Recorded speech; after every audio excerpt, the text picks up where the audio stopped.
On April 14, 2009, Julissa Brisman, a 26-year-old aspiring model and masseuse, arrived at the Marriott Copley Place Hotel in Boston. She was scheduled to meet a client who had contacted her through Craigslist. Julissa used the platform to advertise massage services, a common practice at the time despite its legal gray areas. She had always been cautious, checking in with friends and keeping public locations.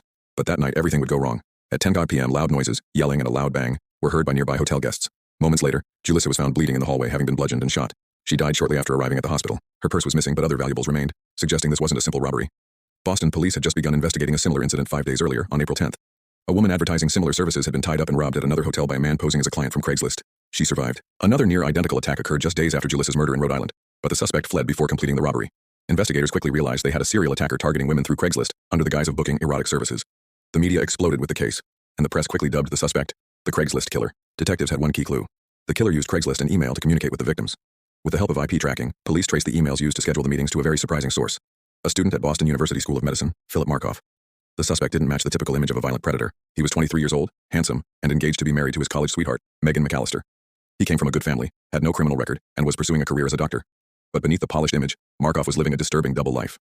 On April 20th, just 6 days after the murder, police arrested Philip Markoff while he and his fiancée were driving to Foxwoods Casino in Connecticut. When they searched his apartment, they found overwhelming evidence: Julissa's missing underwear, duct tape, zip ties, and restraints matching those used in the earlier attacks. A firearm hidden inside a hollowed-out copy of Grey's Anatomy. Latex gloves and a laptop used to contact victims. Faced with the evidence, Markoff denied everything, calm and stoic during questioning. His fiancée, Megan, was in complete shock, saying, "He's a beautiful person inside and out. There's no way he did this." Investigators pieced together the real story. Markoff had been using Craigslist to contact sex workers for months. He arranged meetings in hotels, then robbed or assaulted the women, sometimes using violence, sometimes not. It wasn't just for money. Experts would later conclude he did it for thrill, control, and secret gratification. He was addicted to gambling and possibly living with deep psychological issues, including impulse control disorders. His pattern was methodical. He covered his tracks digitally, wore gloves, used burner emails, and tried to leave no DNA behind. But what shocked everyone most was how normal he seemed.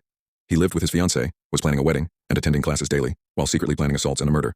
Julissa Brisman's murder devastated her mother and friends, who described her as kind, strong, and working hard to build a better life in New York. She was studying alcohol and substance abuse counseling while working as a masseuse. The case brought national attention to Craigslist's erotic services section, which was soon shut down permanently due to public outrage and law enforcement pressure. Philip Markoff was indicted for first-degree murder, armed robbery, and multiple counts of assault. He was held without bail at Nashua Street Jail, awaiting trial. He attempted suicide multiple times while in custody, using everything from shoelaces to sharpened pens.